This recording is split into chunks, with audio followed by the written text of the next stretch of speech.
All right, guys, 17 days until the election. So you definitely want to make sure you are ready to go cast your vote in what could be the biggest election of our lifetime. Definitely bigger than life. And it's been really fun and interesting to watch the campaigns of both sides go at it. But obviously, we're kind of leaning towards the man himself, Donald Trump. All right, guys, in this video, I want to show y'all some of the highlights from the Al Smith dinner that happened yesterday. We're going to hear from Donald Trump, and we're going to also look at Jim Gaffigan, big-time comedian, right? And then at the end of the video, I want to show you some responses to Kamala Harris's interview on Fox News. So we're going to look at what JD Vance had to say, and then we're also going to see what Kamala Harris had to say about her own interview. Really interesting. Don't want to miss it, so stay tuned to the end. All right, guys, this first clip, Trump accuses Chuck Schumer, who's actually sitting right next to him, of forcing Biden out at the Al Smith dinner. Kind of a heated moment. Y'all check this out. Senator Schumer, good. Yeah, I supported him. I don't know. He used to say that's true, and now I'm not sure he would. But I gave him his first check from an office in Beach Haven, and I was very proud of it. I don't know about lately. Now I was. It was his first check. He was running, and I said, he's a good man. Very much, I appreciate it. If Democrats really wanted to have someone not be with us this evening, they would have just sent Joe Biden. You know, he's having second thoughts, you know that, right? He wants to come back. If she does any worse in the polls, they're going to bring him back again, I think. Chuck, he's going to do it. He's the one that got him out. That's the guy. Man. Much more so than Crazy Nancy, I will tell you. Because I know him. He did it. And yet sometimes very beautiful. But the press is reporting that Democrats are starting to panic. They're panicking. They are panicking because, you know, the votes that are coming in very, very strong a certain way. I won't tell you what way that is, but Chuck Schumer. He won't tell you what way that is. We all know polls are taking off towards Donald Trump. And again, guys, sorry about the video and audio quality of this clip, but listen to what he's saying here. Schumer is here looking very glum. Doesn't he look glum? He looks glum. But look on the bright side, Chuck, considering how woke your party has become. If Kamala loses, you still have a chance to become the first woman president. Man. And I actually said, do you mind if I do that? He said, no, you got to do what you got to do. He's a pro. He's a professional. No, he's a good man, actually. I hate to say it. Don't ever use it against me, please. I'll say this dinner was really setting me back when I say it now, but I've known him a long time. There's a group called White Dudes for Harris. Have you what happens? It's happening so fast, but if I have the honor, I look forward to working together to make this city greater than ever before. We're going to do that. We're going to be focused on. I'll work with the governor. I'll work with the mayor, Democrats. I will work with them. I work with whoever I have to, and we will even work very hard to bring back the SALT tax deduction. We're going to bring it back. We're going to bring it back. We're going to get that thing going, Chuck, okay? I actually thought about not doing jokes tonight. I was going to come out here and say, listen, our country is doing very badly. This is not about jokes. And then some person said, you have to do jokes. I said, I don't want to. There's nothing funny about what's happening to our country. All right. Well, there you have Donald Trump leaning into some jokes. And wow, I think you heard a lot of laughter there. I don't know if it was nervous laughter or people really leaning into the comedy side. I don't know. But Chuck Schumer just sitting there taking a beating and maybe some awkward moments. So let me know what you think about that clip, guys, because in this next clip, Trump straight up insults Bill de Blasio to his face at this Al Smith dinner. He calls him the worst in our history. That's huge. Before we watch that clip, guys, though, do me a big favor. Hit that thumbs up, like button. It helps out the channel, and I appreciate it. Appreciate all the love, all the support, guys. And, hey, subscribe to the channel for more videos like this. Okay, y'all got to check out this clip. Again, straight up, guys, Trump just goes in and insults Bill de Blasio to his face. You're not going to believe this. Check it out. Turkey, I just found that out today. I haven't been in New York that much. Don't let it, but you're going to win, Eric. We have another former New York City mayor with us, frankly, easily the worst in our history. And it's not Michael, that I can tell you. Whoa. I'm surprised that Bill de Blasio was actually able to make it tonight, to be honest. He was a terrible mayor. I don't give a shit if this is comedy or not. He was a terrible mayor. He did a horrible job. That's not comedy, by the way, that's fact. But unlike the rest of New York, at least Bill doesn't have to worry about the criminals. They owe him big. He let them get away with a lot of stuff. Well, I'd better wrap up because Mayor Adams told me earlier that I needed to make this one very quick, especially the city has reserved this room for a large group of illegal aliens coming in from Texas. That's right, they've reserved many rooms, a lot of rooms, too many rooms. Okay, so let me know what y'all think. I told y'all, guys, it's absolutely insane. Donald Trump was off the chain. He was going crazy at this dinner. All right, he wasn't the only one. Jim Gaffigan. I don't know if you know this guy, but he's a big-time comedian, and he was there at the dinner last night, and he was roasting the Democrats over Biden's withdrawal at this dinner. He said this. He said, quote, "They staged a coup." Now, guys, stay tuned because he's talking about Biden being taken out, right? Kamala Harris, his replacement, goes and does an interview with Fox News. Big event. Everybody's talking about it. It's all over X, all over Facebook, all over everything, guys.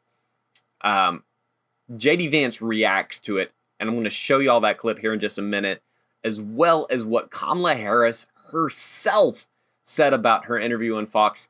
You definitely don't want to miss that.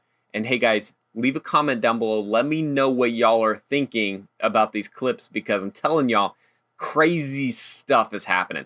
All right, let's look at Jim Gaffigan. Okay.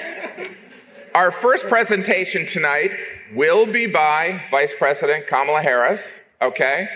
You have to admit, the Democrats have done an amazing job rebranding Vice President Harris, right? The term joyful warrior was used so many times at the Democratic convention, I felt like I was at a yoga retreat.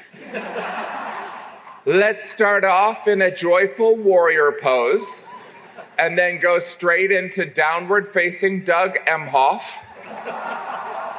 Good, now laugh uncontrollably. Remember to breathe. Vice President Harris's trajectory has been astounding. In just the course of a couple months, she went from mediocre vice president to everyone's mamala. This is, of course, a historic race for many reasons, right? If Vice President Harris wins this election, not only would she be the first female president, a black woman would occupy the White House, a former Trump resident. Obviously, you wouldn't be renting to her. I mean, that would never happen anyway. Maybe if Doug did the signing. All right. That one didn't work.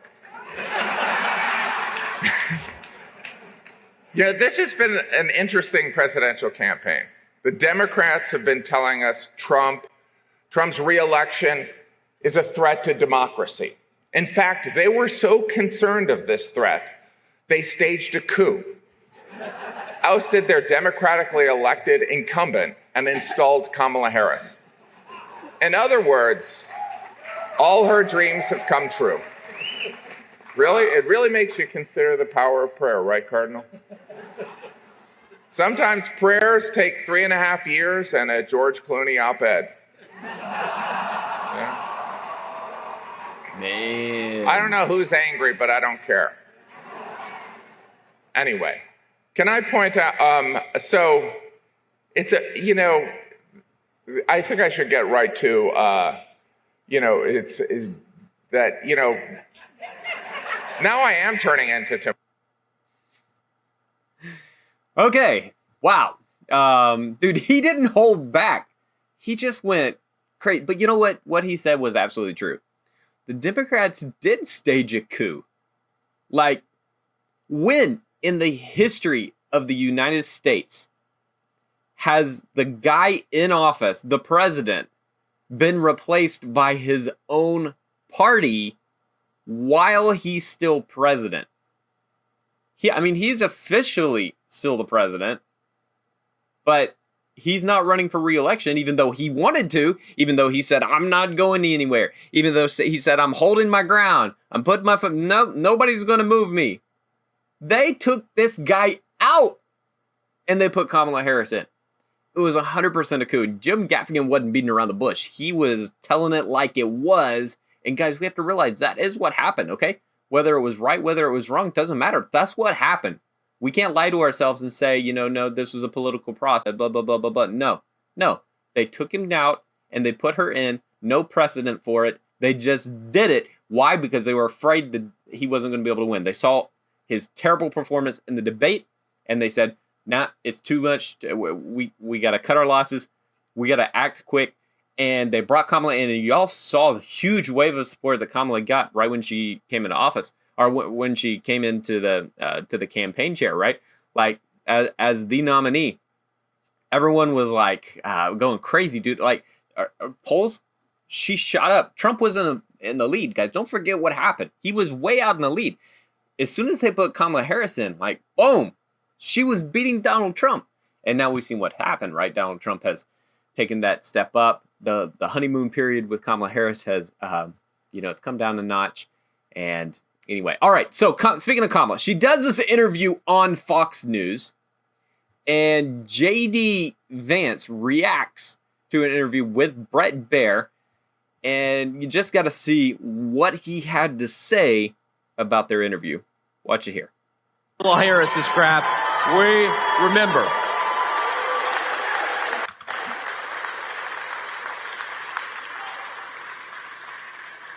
Now, Kamala Harris. Oh, in some ways, it's just too easy, my friends. And you talk about Donald Trump's record of achievement, and fundamentally, you're talking about a great period of peace and prosperity for the American people. You talk about Kamala Harris and what she said, and man, we could be here all day. Think about it. Yesterday, she had an interview with Bret Baier. Did you all see that interview with Bret Baier? Wow. That made me feel pretty bad. It felt bad for her, and I felt bad for every single person who was watching. Because remember, Kamala Harris, we're going to remember that the entire theme of her campaign is basically her pretending that she doesn't even know who Joe Biden is. Don't pay attention to that high inflation. Don't pay attention to that wide open southern border, because Kamala Harris will tell you it's not her fault. She's never even seen Joe Biden. That's what she'll go out there and tell people.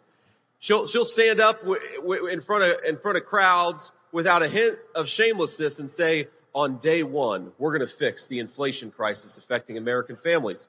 On day one, we're going to lower the price of groceries. On day one, we are going to secure that southern border. And anybody with a lick of common sense is saying, Kamala, day one was 1,400 days ago. What the hell have you been doing that whole time? Go do your job. Right? That was a good line. So Bret Baier asked her, well, the American people are saying they want to turn the page, and that is in fact the theme of your campaign. They want to turn the page. Well, who are they turning the page on?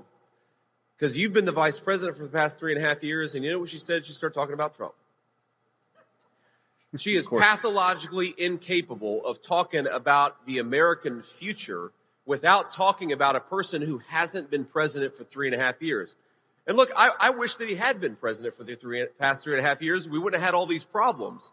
But Kamala Harris, it is so shameless, and something I think most politicians wouldn't be able to do, to stand up there and run so far away from the record that she bears a lot of responsibility for. And I think if this election's about anything, in 19 days, it's about Pennsylvanians saying, we're voting for. There it is, guys. So JD Vance not giving Kamala any room to breathe here. And if you haven't gone and seen that interview with Kamala Harris on Fox News, go check it out, guys, because I'm telling you, here's the thing. Kamala Harris can't speak to policy because Kamala Harris doesn't understand what her policy is. Her policy is going to be whatever people want so that she can get into office. Why? Because she has no idea what she's talking about. All right? I don't know what her deal is. I don't know if she's just going for a power grab. I don't know if she was just born into the political cycle and the doors opened up in the right places in her life for her to walk through them. And I don't know exactly how she got to where she's at today, but she has no vision for the future. She's just repeating taglines that she's heard, and the decision to put her in, think about it, the decision to put her in as Biden's replacement, I think it was a terrible decision. They had an opportunity here, and they messed it up. But they were moving so fast, they couldn't think about what they were doing, right? They just wanted to get Joe Biden out. They wanted to get Joe Biden out. They wanted to bring someone in. They didn't care who it was, right? But they didn't think about it because Kamala Harris is little Joe, right? Like, she's been sitting there the entire 3.5 years. Everything that Joe Biden's done, Kamala Harris has done. And her entire campaign has been, hey, Kamala, what about the border? And she'd be like, dude, Donald Trump is so bad. Kamala, what about the inflation? Donald Trump is the worst president of all time. Kamala, what about this? What about that? What about that? Donald, you get what I'm saying, right? So it's like her only response is to attack Trump. Why? Because she doesn't know what she's talking about. The only thing that she knows is that I won in office and I need to beat this guy. All right, check out this next clip, guys. There's a line that Kamala Harris says. She says, you may have seen that I went on Fox News, right? And she talks about her interview on Fox News. But there's something she says. You'll pay attention to this clip because she says something that's kind of like, whoa, I can't believe she said that, right? Y'all check out this last clip here today with Kamala Harris talking about her interview on Fox. All right, Green Bay. So, Green Bay, we have 19 days until Election Day. 19 days. So we are entering the home stretch. And this is going to be a tight race until the very end. Look, we are the underdog. There it is. Did you catch it? We are the underdog. Dude, she admitted it, right? She sees the polls like are against her. Everything's like sliding away. Like it's bad. It's all moving towards Trump. People are saying this is unprecedented what's happening right now, guys. And Kamala Harris is sitting here on stage like, guys, we're the underdogs. Like, I don't know if I'm going to win, but maybe y'all can go find some, I don't know, anyone to vote. Like, they don't have to be a citizen. Just anybody that can vote. Let's get them out there because, oh, man, we're going to have to call in the team that helped out with the last election, if you know what I mean. All right, let's keep going. And that's why we are, and I am campaigning to earn every single vote because I intend to be a president for all Americans.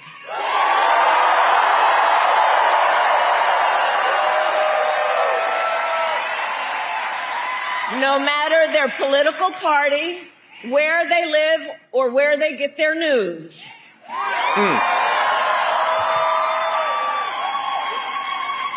On that point, last night you may have seen that I went on Fox News.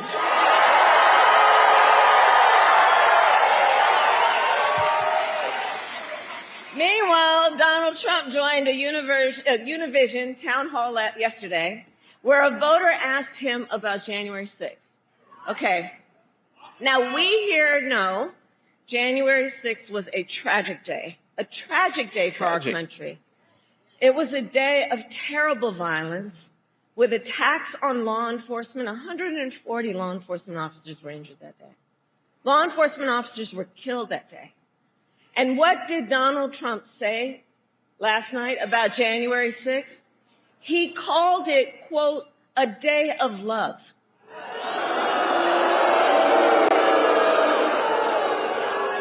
And we are all clear. The American people are exhausted with his gaslighting. Exhausted. Enough. Enough. We are ready to turn the page. Turn the page.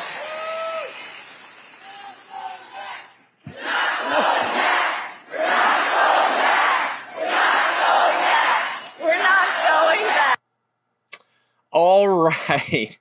Man, speaking of gaslighting, Kamala, what have you been doing the last few years? Donald Trump. That's all she can talk about, guys. All right. Hit me in the comments down below, guys. Let me know what you think about Kamala Harris, Donald Trump, state of the race right now. I don't know about you. I'm looking forward to November. We're going to get out there. We're going to vote on Election Tuesday. And we're going to let our voices be heard, guys. So get pumped up. Get excited. Tell all your friends. Tell all your family. We got to get to the polls in November. We got to get Donald Trump back in office. I'm telling you, not only America needs this to happen, the world right now needs to happen. The world needs this to happen. It's very sad to see everything that's going on around the world. What we need right now is not a weak leader. We need a wartime leader. We need someone with that general personality, right? Someone that can go in and take control and have that attitude of, you know what? We're going to push forward. We're going to go America. It's not going downhill. It's going forward, right? We've got a mission. We're going to win, guys. We are going to win. We've got to reconnect with that American pride, guys, that I'm proud to be an American. And this right here, this has got to mean something again. All right, so let's get out there. Let's vote. Let's make it happen. All right, appreciate everyone for watching this video all the way to the end. Y'all are the real MVPs. Hit that like button, subscribe, comment down below, and I'll see you again tomorrow with another video. Peace.